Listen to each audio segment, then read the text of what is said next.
o objetivo primordial do sino é chamado para a liturgia, para o louvor a Deus, né? Por isso, as nossas igrejas têm os sinos, para chamar o povo à oração.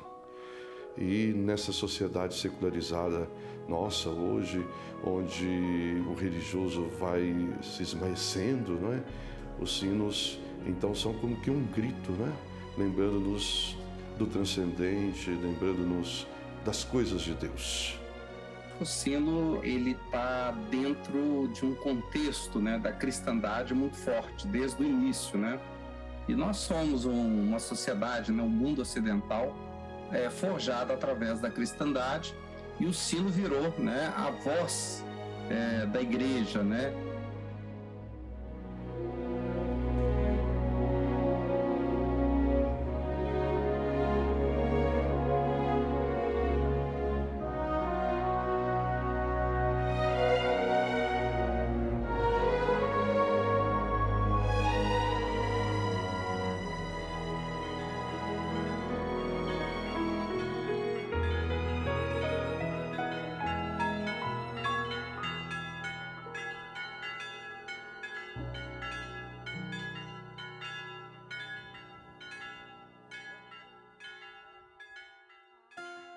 O Brasil é um país, né, que foi colonizado sobre o signo da Contra-Reforma de um lado, né, que é uma ideologia muito forte a partir do século XV, né, XVI, e da qual os jesuítas, né, os franciscanos, os carmelitas tiveram um papel muito importante, particularmente os jesuítas, né?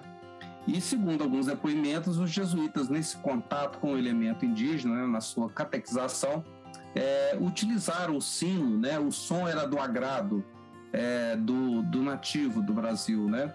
E desde esse início, então, essa linguagem de sinais, né, e do som, né, foi utilizada também como ferramenta de catequese. Por um lado, ele tinha uma relação muito erudita, da qual a própria Igreja Católica definia qual eram os toques que precisavam ser feitos, inclusive redigidos, né, através de autoridades canônicas, né?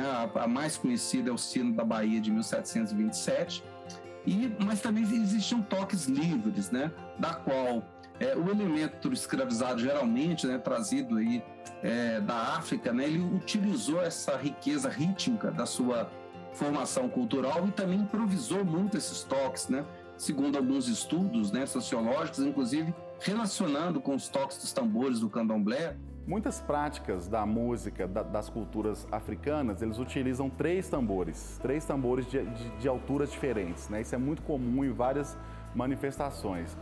E esse negro escravizado, ele vai encontrar na torre da igreja três sinos de alturas diferentes, né?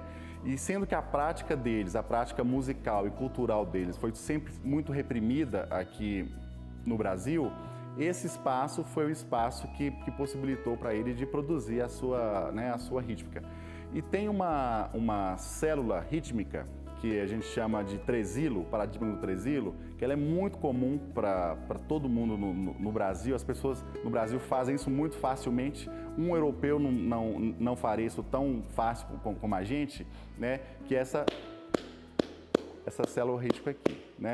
Que isso aqui, qualquer roda de capoeira, quando você tá, todo mundo que está assistindo faz isso muito facilmente, né?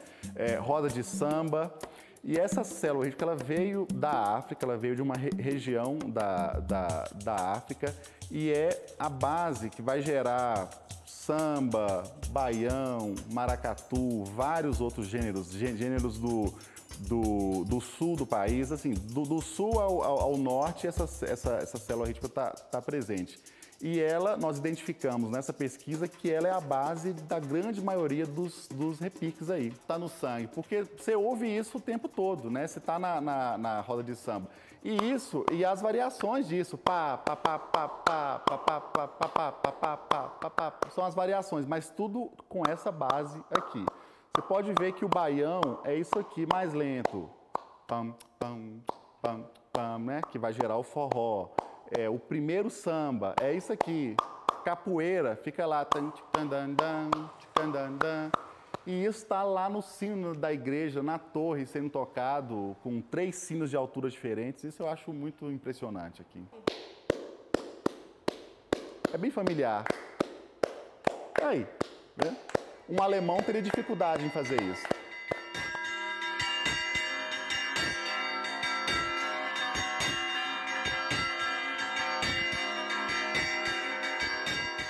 Esse sistema religioso existiu até o final do século XIX. A partir desse momento, né, quando os avanços do Brasil, né, libertação, fim da escravidão, o início da República, né, as grandes reformas urbanas, as metrópoles sendo formadas, o sino vai perdendo essa ideia, né, substituindo por outros ruídos, né, da cidade moderna. E aí ele vai sendo meio abandonado, né? O rádio se transformou no grande sistema de comunicação mundial e ele vai perdendo esse sentido, hein?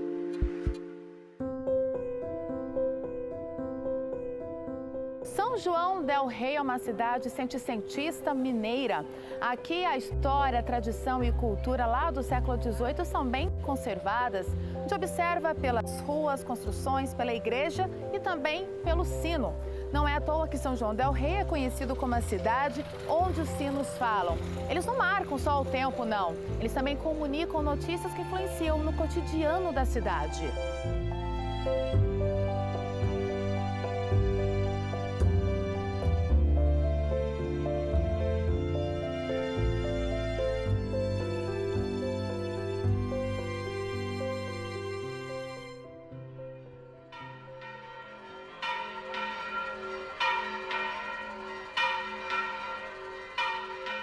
Eu tinha um programa às 6 horas da tarde que chamava Hora do Ângelus. Eu tinha inteira liberdade lá na rádio. E nesse horário, eu ouvia o sino da matriz tocando as 6 badaladas e eu começava com a música Ave Maria. E aí eu fazia um texto. Quer dizer que o sino me inspirava. Como o sino inspira São Joanense, né? Realmente os sinos falam. Nós somos chamados para tudo pelo sino. Para as festas, para os enterros, para os grandes acontecimentos nacionais. Então a gente participa de tudo através do sino. Sempre, sempre com o sino. Legal. É dia e noite. Tocou também. Tá vendo? Melhor. Para não deixar esquecer. 4 horas agora. Exatamente, 4 horas. E aqui tem uma peculiaridade. Você já reparou que o relógio da matriz que comanda a cidade, que dirige os nossos passos, ele é ligado aos sinos. E ele tem outra peculiaridade, ele marca 1/4 e 3/4 de hora, coisa que você não vê em nenhum campanário de cidades de Minas.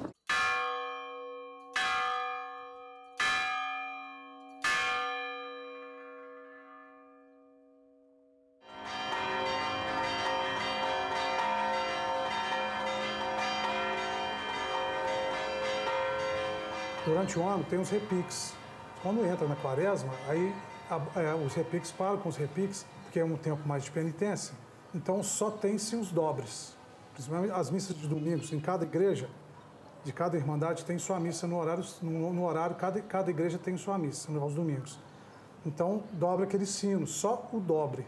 Não tem um repique. Então faz o dobre, faz a chamada de irmão, né, para os irmãos virem para a missa e do povo. Depois que se passa a quaresma, que entra a Páscoa e tudo, durante a Semana Santa também tem os toques próprios, os toques de trevas, né, os toques de festivos, que é na Quinta-feira Santa, no Sábado Santo, quando, né, estoura Aleluia, e no Domingo da Ressurreição também tem uns toques para esses dias. Então, mas durante a quaresma não se toca, não se tem repique. Inclusive, acabou de marcar a hora aqui. Marcou a hora, Já ouvi falar que são mais de 40 toques. Vários toques. Atualmente, todo mundo sabe os 40 toques ou é um pouco mais difícil encontrar quem Não, alguns conhece? toques já aboliu, né? Vamos supor, morre um padre. Então o toque é totalmente diferente. Então a pessoa que conhece, o morador que conhece, ele só vai ligar para a secretaria da paróquia perguntando qual o padre que morreu, qual o bispo que morreu. São João del Rei é a cidade onde os sinos falam pela tradição da comunicação entre os sinos, né? E hoje os sinos em São João é um modo de comunicação ainda. Né? O sineiro ele vem para a torre, ele chama a pessoa para a procissão, para a missa, para o enterro, né? esse tipo de coisa. Eu não sou de São João del Rei, mas desde que mudei para cá, assim como todo mundo que passa perto da igreja, quando estão acontecendo esses toques, né, esses repiques, você chama muita atenção uma familiaridade dessas rítmicas que eles estão fazendo lá em cima, né?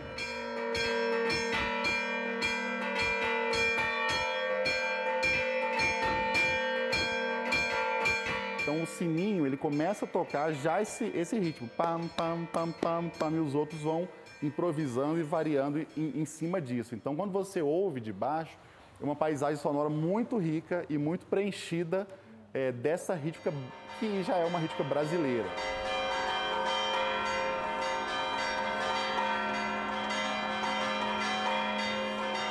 O repique, você bate ele assim, você tem um gancho aqui, ó, você põe aqui, amarra a corda e faz o repique.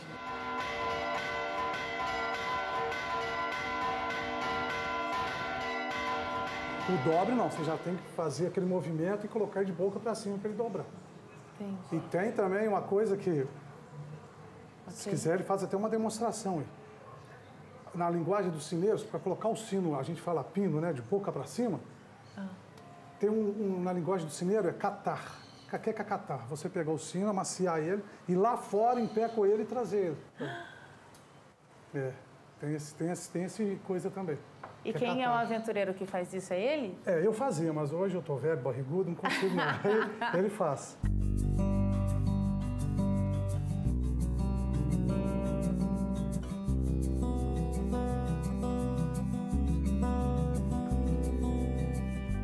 O ritmo dos sinos é quem dita uma espécie de coreografia que precisa ser feita pelos sineiros. O movimento corporal é sincronizado. E para quem tem o privilégio de assistir daqui de cima os toques dos sinos, é um espetáculo à parte.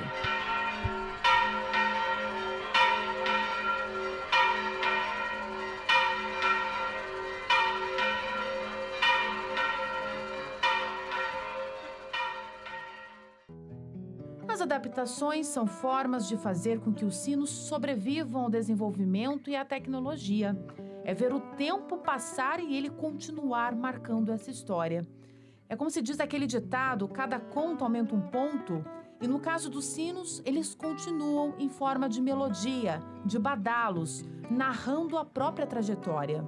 A transformação, a mudança é parte do processo mesmo, porque o próprio sineiro, ele vai incorporando a sua sonoridade. Ele está ouvindo ali uma música do sertanejo, por exemplo, e aí, na hora de fazer o toque ali, ele incorpora isso naquele ritmo, a escuta dele, ela é uma escuta contemporânea. Né? No Brasil, a situação é muito difícil. O sino é preservado mais no interior, particularmente em Minas, a gente tem uma preservação relativamente importante desse código, foi inclusive tombado como patrimônio material pelo IPHAN há 10 anos atrás, e particularmente em São João del Rei, de uma maneira espetacular, você tem um código muito preservado, mas porque São João del Rei é a única cidade que preservou, ainda que sob o Concílio Vaticano II, foi feito um acordo na época do concílio de adaptação, no caso de São João del Rei, porque essa tradição era muito forte, na existência ainda das irmandades, da música sacra, dos ritos ainda tridentinos, e o sino fazia parte dessa estrutura. Tanto é que na Catedral de São João del Rei, cada sino é de uma irmandade. São 4 numa torre e 3 em outra.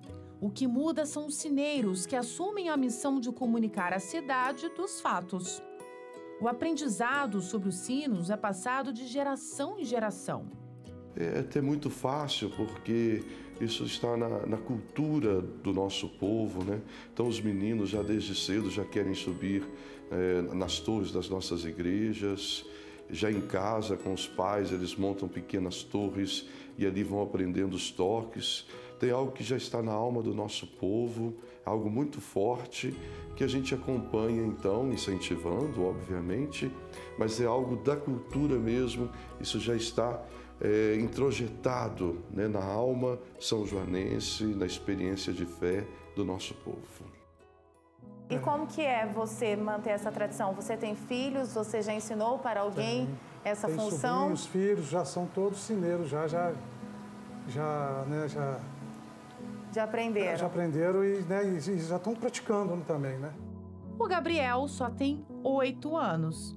Aqui, com a tradição dos sinos, a tecnologia só ajuda na hora de divulgar essa história.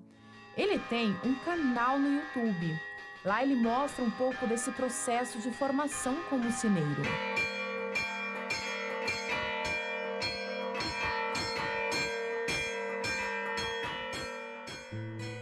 O meu amigo, ele gostava muito de sino. Ele era da minha sala. Aí ele começou a me mostrar que ele brincava de sino. Aí eu comecei a brincar com ele. A gente ficava brincando assim de dobrar o sino. Aí eu comecei a gostar. Aí que eu pedi meu primeiro sino de brinquedo, aí eu comecei a gostar de tocar sino.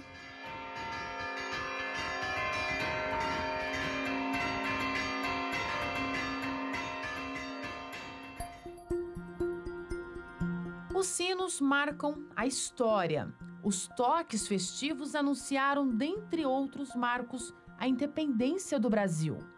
Esse sino, também conhecido como bronze velho, que está aqui na igreja de São Geraldo, ele assinalou a proclamação da independência do Brasil. Ele estava na antiga Catedral da Sé até 1913, quando a catedral foi demolida para a construção desta nova igreja que temos agora. O sino foi recolhido ao Mosteiro da Luz, ali na Avenida Tiradentes. Em 1942, aconteceu aqui em São Paulo o 4º Congresso Eucarístico Nacional, uma grande festa que a igreja celebra em louvor à Eucaristia, a presença de Jesus na Eucaristia. E naquela ocasião, em função do congresso, o sino foi doado por Dom Leopoldo Duarte Silva à nossa paróquia. O sino tem 2.250 quilos, composto de bronze e ouro. Ao soar é nítido um som encorpado.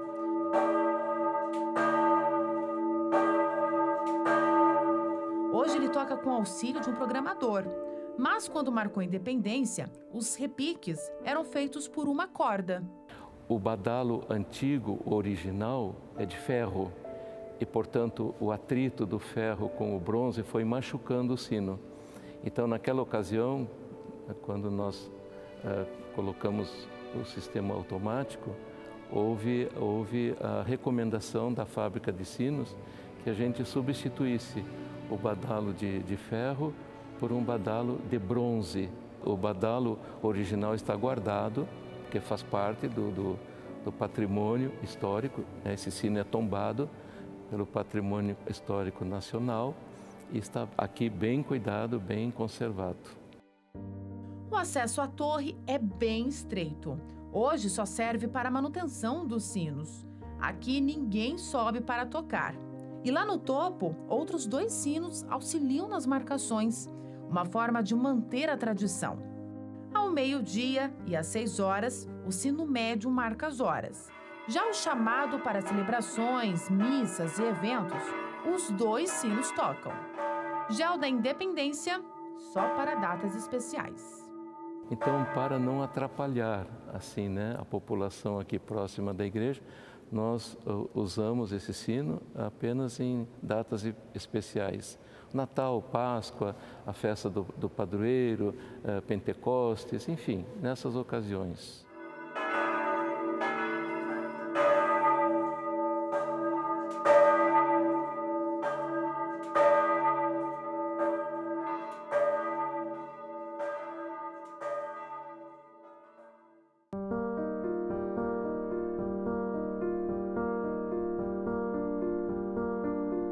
Os traços arquitetônicos do Mosteiro de São Bento contrastam com a atualidade. Em volta dele, prédios e ruas movimentadas. É o coração de São Paulo, a maior cidade da América Latina. Para nós hoje também tem uma função de chamar para os ofícios. O que nós chamamos ofícios são horários de oração, né?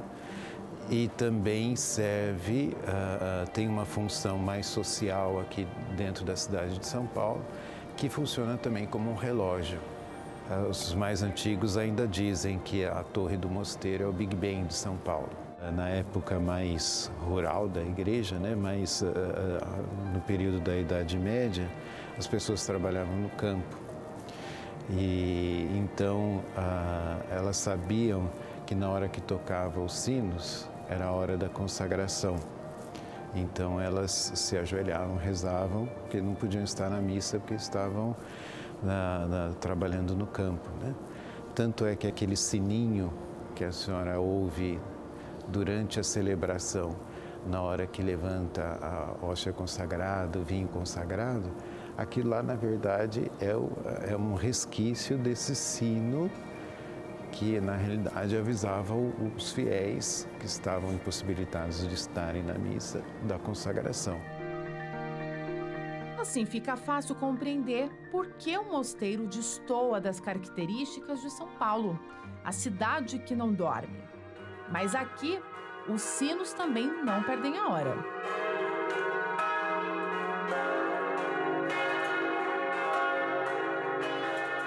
Depois existe uma forma de pensar, né?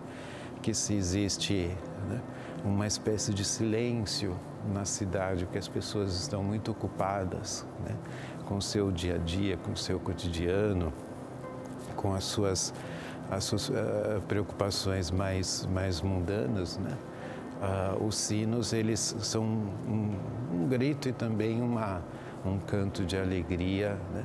Para lembrar sempre que se nós vivemos esse dia é por graça de Deus.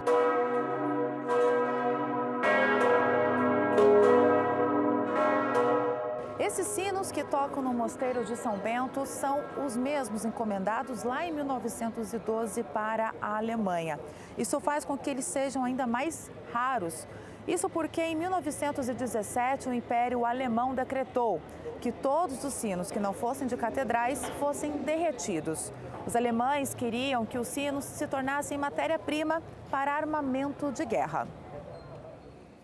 Houve uma conversa entre embaixadas, né, Embaixada do Brasil, Embaixada da Alemanha, para provar que os sinos não eram mais alemães, né, porque eles já tinham sido pagos, né? Então eles ficaram em espera até o fim da solução da guerra, que terminou em 1918, e só depois esses sinos puderam embarcar para vir para o Brasil, né? Na verdade, os nossos sinos são dos poucos que sobraram do início do século XX, dentro do processo de fundição alemã.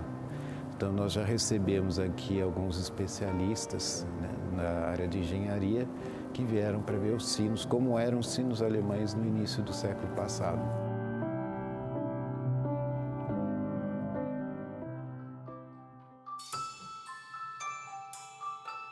Os sinos ninguém vê. Eles ficam nessas torres. No entanto, dentro dessa estrutura, existe uma outra que é de ferro, feita para sustentar os sinos. Curiosidades à parte, os sinos, embora centenários, funcionam com motores originais, o que gera um avanço para a época.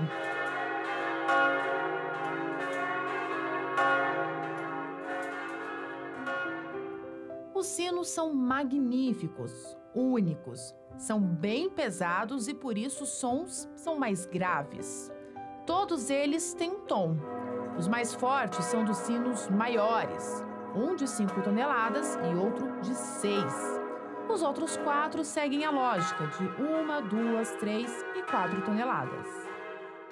E existe uma certa tendência das pessoas nas grandes cidades a exigirem o silêncio dos sinos, como se o sino fosse algo que incomodasse. E para as pessoas que os sinos, o som dos sinos incomoda, é porque exatamente então o sino está funcionando mais como um alerta de que alguma coisa não está bem na vida deles, né? E que eles precisam se lembrar de que existe um Deus que os suporta, que os mantém, né, o seu dia a dia, o pão nosso de cada dia, né?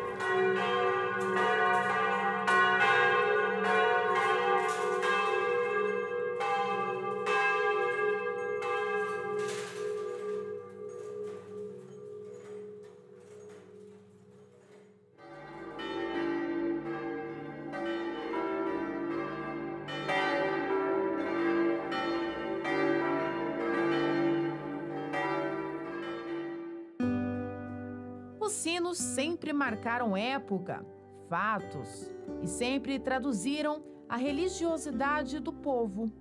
Sendo assim, como não contar a história dos sinos da primeira basílica da rainha e padroeira do Brasil? O primeiro sino que nós temos notícias é de 1856. Foi um sino que foi feito em São Paulo. De São Paulo ele veio até Jacareí. De Jacareí, como era muito longa a viagem, muito difícil, o sino muito pesado, resolveram que ele viesse, então, pelo Rio Paraíba do Sul. Então, de Jacareí até aqui Aparecida, ele desceu pelo Rio Paraíba do Sul. Passado 2 anos, pensaram em comprar um novo sino. Então, o novo sino veio agora da cidade do Rio de Janeiro. Foram passando os anos. 1935, doaram os 2 sinos, foram doados aqui para as nossas igrejas mesmo.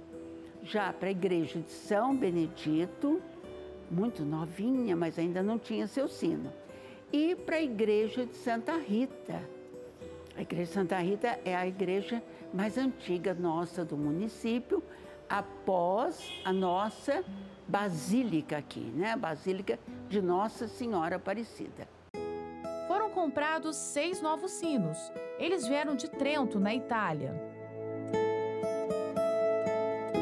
11 de maio de 1935. A chegada dos novos sinos à Basílica Histórica de Nossa Senhora Aparecida foi um marco para a igreja e também para a cidade. Pela nossa fé, os sinos são as vozes do céu. Eles também acolhiam os romeiros de Nossa Senhora Aparecida e comunicavam os atos religiosos. No evento, essa Praça Nossa Senhora Aparecida ficou lotada de fiéis. Os sinos ficaram em exposição em frente à igreja, todos ornamentados para a cerimônia de bênção litúrgica. Nesta foto, da esquerda para a direita, estão os sinos São José, Santo Afonso, Santana, Nossa Senhora Aparecida, São Paulo e São Geraldo. Então, primeira celebração eucarística, a bênção, eles benziam com óleo santo. O externo do sino ganhavam 7 cruzes e no interno 4 cruzes. Depois de expostos, o desafio era subir os sinos, já que eram grandes e pesados para a estrutura da torre. A multidão aguardava pelo primeiro toque dos sinos, que só ocorreu no dia 30 de junho.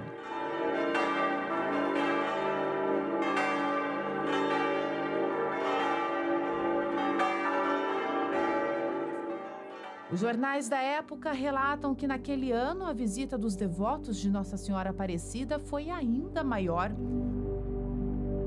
Os romeiros vinham de jardineiras e caminhões para apreciar os novos sinos. Os sinos, no alto das torres da Basílica Histórica, passaram a ser as vozes de uma mãe carinhosa, acolhedora, protetora e que não se cansa de pedir por seus filhos.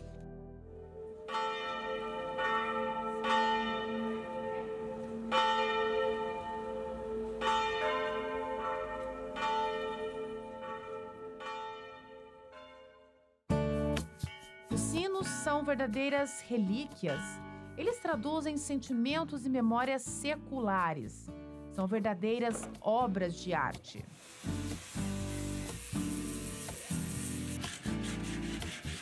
Essas mãos são do Flávio. Há 45 anos, ele dá formas aos sinos que fabrica. Ele aprendeu essa função quando ainda tinha 18 anos e segue uma tradição da família.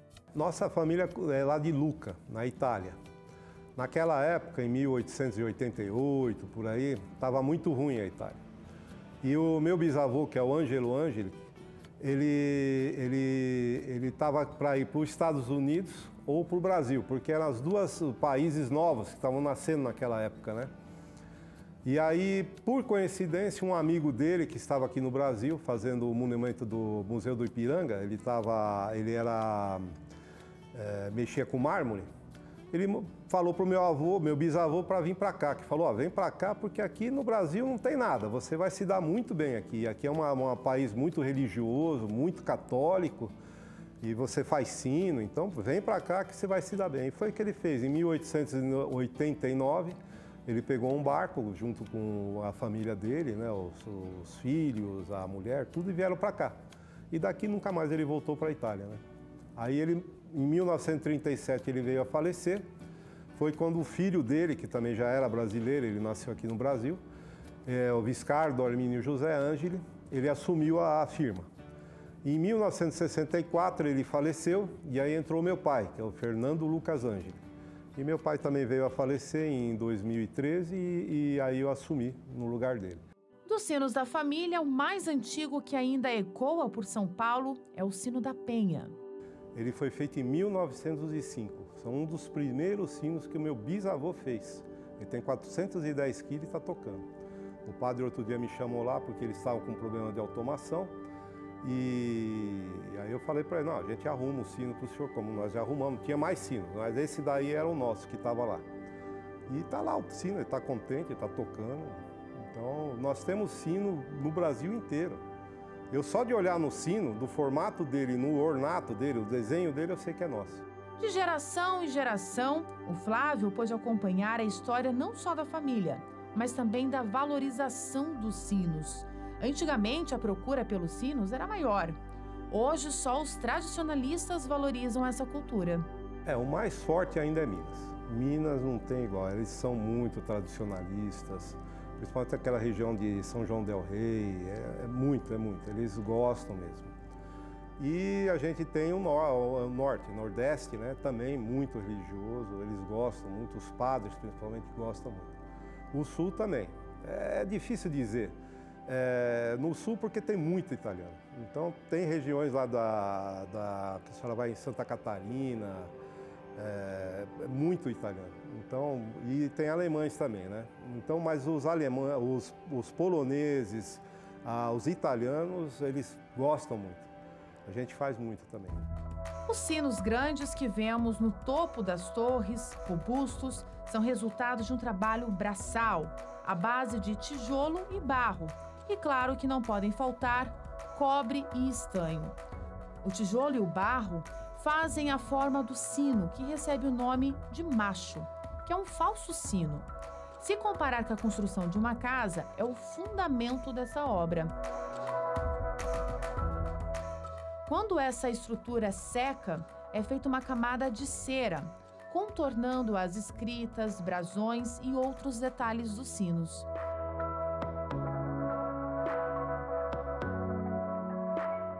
Feito isso, a estrutura ganha mais uma camada de barro, que recebe o nome de capa. É o terceiro revestimento e nesse processo ele vira como se fosse uma chaminé.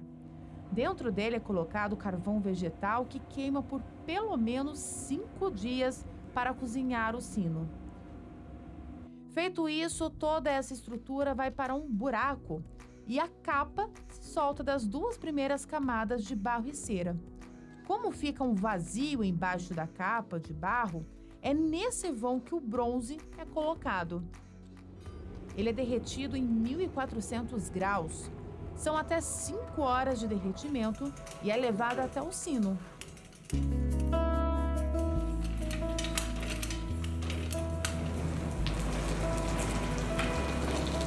Ele preenche o falso sino e depois de fundido, ele fica 4 horas enterrado. E aí sim, o barro e tijolo da capa são retirados, ficando apenas o bronze e segue para a finalização.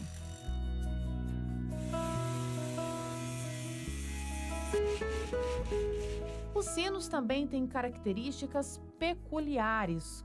Como ele é torneado, a forma dele é feita girando numa ságua. Ele tem medidas próprias, que é um segredo de família. Você vai descendo essa ságua e ela vai dando assim, ela começa fininha até a metade do sino. Quando ele chegou na metade do sino, ele começa a se abrir. aí até chegar embaixo, onde vai bater o badalo, e ali, por exemplo, é um sino 210 quilos, é um dó.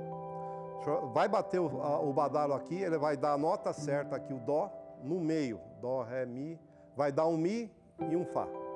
Então, é essa variação, ela dá 3 notas musicais. E isso muita gente nem sabe que acontece, entende? Então, por exemplo, se você bater aqui, bater no meio e bater em cima, cada um tem uma tonalidade. Essa é a vantagem do nosso sino, porque tem música, né? Você consegue, se você tiver um músico, ou os martelos musicais para fazer, você consegue fazer isso de música. Inclusive, nós vamos fazer agora, o primeiro carrilhão musical do Brasil vai ser feito por nós, né? Lá em Minas Gerais.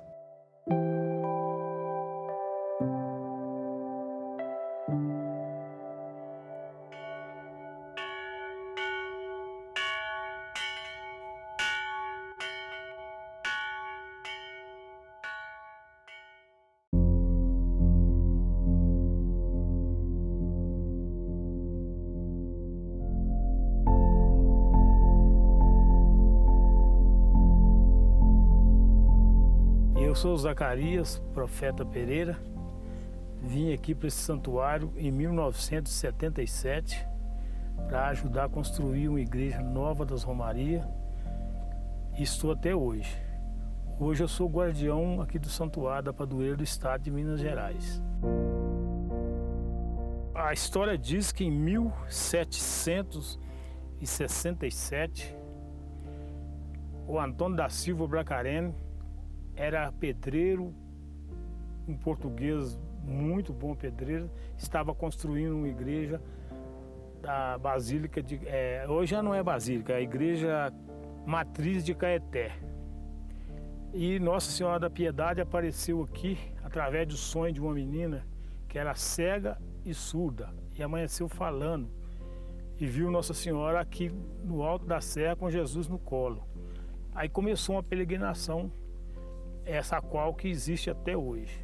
O Bracarena, vindo com essa multidão, resolveu doar de espontânea vontade e por fé essa igreja, a construção dessa igreja.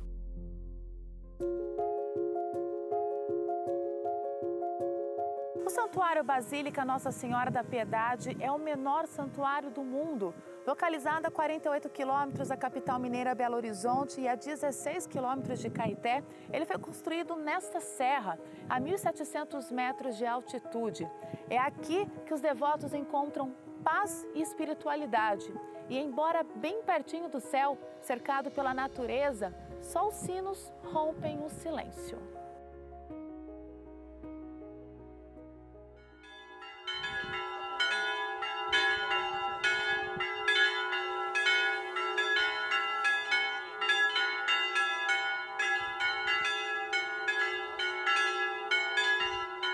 Há um relato de que o primeiro sino foi retirado, ficou cerca de 40 anos sem sinos.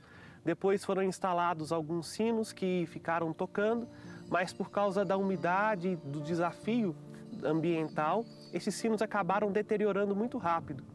Então, foram retirados novamente os sinos, ficamos quase 6 anos sem sinos, passaram por um processo de restauração, de afinação, e agora foi instalado 8 novos sinos. Então nós pegamos 4 sinos para tocar balançando e 4 tocando martelo. Esses 4 martelos, ele faz uma introdução musical e tá no toque das horas, tá tipo Westminster, só que esses sinos não são afinados igualzinho aqui que toca a melodia, mas fizemos uma introdução musical, somente com 4 sinos. E os outros 4 nós pegamos para tocar balançando. Aí fez uma harmonização. Acertamos os badalos também, que estavam tocando fora das posições, com isso influenciava nas notas também do sino, entendeu? Então essa harmonização foi exatamente isso, esse conjunto de técnicas, de táticas que nós fizemos no sino. Dos 8 sinos, 4 tocam por balanço, que são os sinos laterais e frontais. Os outros 4 tocam por martelo, os que estão no telhado e ao fundo das torres. Lá ele toca uma introdução musical, porque só tem 4 notas, tá? E toca as horas, ele toca uma hora, e toca a batida das horas, determinado de acordo com a hora. E após 12 horas, como é meio-dia ele toca as 12 batidas, finaliza com os sinos tocando o balanço, os 4 sinos tocando por balanço.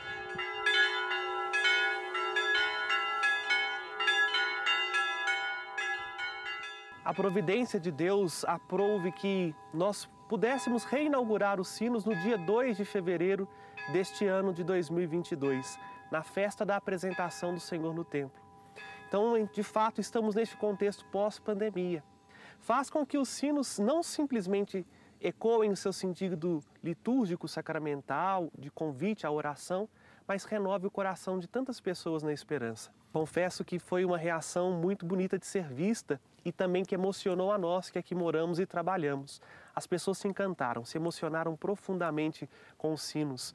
Foram lágrimas que correram, corações em júbilo, as crianças ficavam maravilhadas, que às vezes elas gostam de brincar muito aqui na praça, então paravam, olhavam. Toda vez que o sino toca, de fato, faz com que o nosso coração bata mais forte. A igreja sem sino fica bem diferente. Agora, com o sino novo, deu um realce e reativou tudo, né? Restabeleceu tudo. Inclusive ele está tocando agora. Ele é programado, eu não acompanhei, mas é nas horas de missa, hora em hora ele bate. Entendi. E agora ele deve estar marcando a hora, então. 4 horas.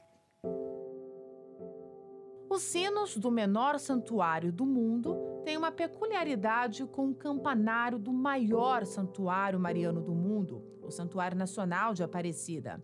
Ambos usam do avanço da tecnologia para manter vivo um dos símbolos mais antigos da igreja.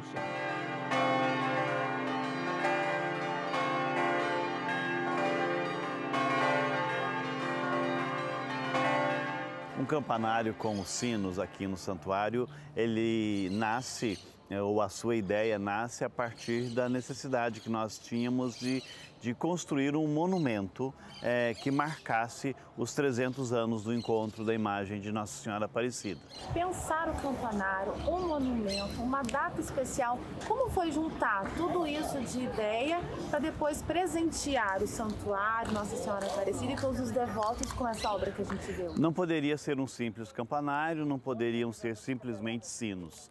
Então nós escolhemos esse formato, uma arquitetura diferenciada da Basílica para que pudesse de fato se marcar como movimento. Os sinos, 13 sinos, 12 deles dedicados aos apóstolos e também a bispos e arcebispos que tiveram na sua história uma ligação com o Santuário de Aparecida, o 13º sino dedicado a Nossa Senhora e a São José e homenageando a família dos devotos. O desenho dos sinos foi feito pelo Cláudio Pastro, cada um deles possui uma nota e um simbolismo específico, de maneira que o campanário consegue, inclusive, tocar os grandes hinos a Nossa Senhora Aparecida e uma série de outras músicas que ele pode realizar a partir de uma programação prévia e que os romeiros a cada dia podem observar aqui ao meio-dia e às 18 horas.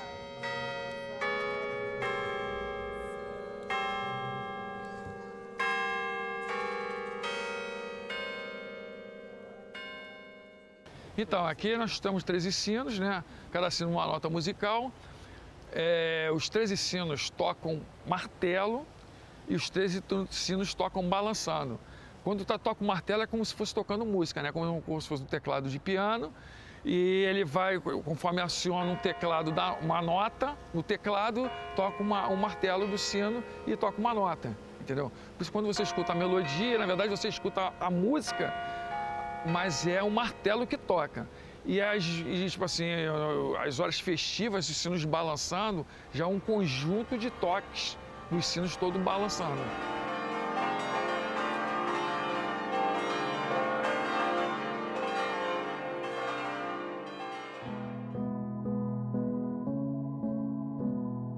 Quando a gente foi começar, o desafio era o tipo de estrutura, a altura que ele tinha e também, especificamente do ponto de vista técnico, as paredes, que eram muito espessas para uma estrutura daquele tamanho.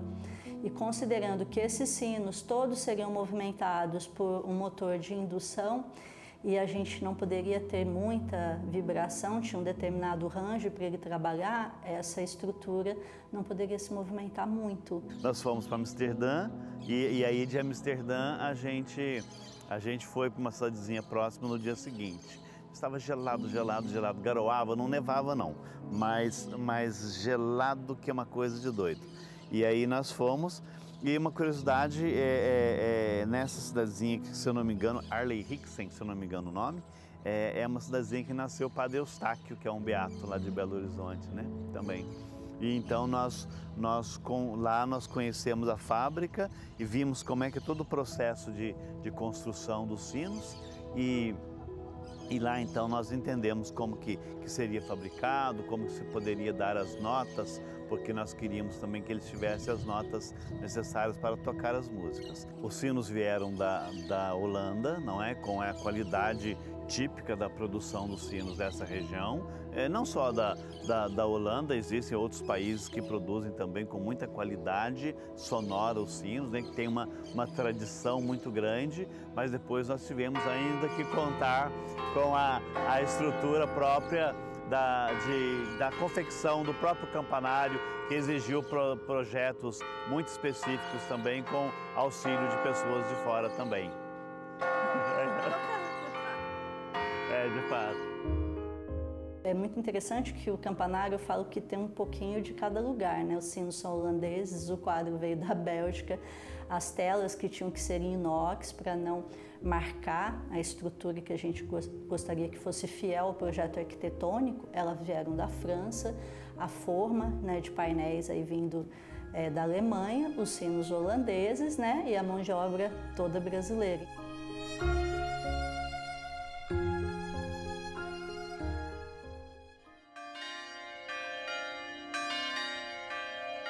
O campanário foi inaugurado no Natal de 2016. Já no calendário festivo, há menos de um ano para o tricentenário do encontro da imagem de Nossa Senhora Aparecida. Foram 3 anos de obras de um projeto desafiador. A obra em si, ela era uma estrutura mista, então por dentro ela é aço revestida com concreto. E esse aço, em função do sol, ele se movimentava. Então nós tivemos que fazer toda uma programação de concretar à noite. Toda essa parte metálica, que constitui a parte interna, que faz a angulação dos folhos dele, foi produzida fora daqui. Foi produzida aqui na cidade de Queimados, no Rio de Janeiro, por uma empresa específica de caldeiraria. E dessa produção, a gente teve que dividir em 5 etapas. E depois que ela era produzida, ela era montada no chão, a gente conferia, desmontava e transportava. Então nós trouxemos, montamos ela novamente no chão e depois nós içamos essa peça metálica com seus 2 folhos, né? Um com 37,5 metros, outro com 32,5, de uma vez só. E após esse içamento, começa a fase que a gente chama de acabamento. O campanário não recebe pintura, ele é branco mesmo, foi executado com cimento branco, então teve todo um estudo para desenvolver ali o traço, para ficar daquela forma que está lá, e as concretagens também foram executadas em etapa. Porém, ele movimentava, ele chegava a movimentar dependendo do dia quase 9 centímetros. Se você medisse ele às 8 da manhã, e ao meio-dia você percebia esse movimento e à noite ele voltava para a posição, então a gente concretava. O atual campanário é um monumento de arte, mas sobretudo de fé. Quem se posiciona sob ele e olha para o céu, é impossível não perceber a proximidade dos devotos da Mãe Aparecida com Deus. A estrutura que nos lembra as mãos postas nos colocam sempre em oração. Tudo aquilo que nós realizamos aqui no santuário é possível graças à bondade, à generosidade da família dos devotos. Com o campanário não foi diferente. Portanto, nós somos agradecidos a esta família que sempre está conosco, nos possibilitando tantas coisas boas aqui em Aparecida e fazendo da casa da mãe sempre mais bonita e mais acolhedora.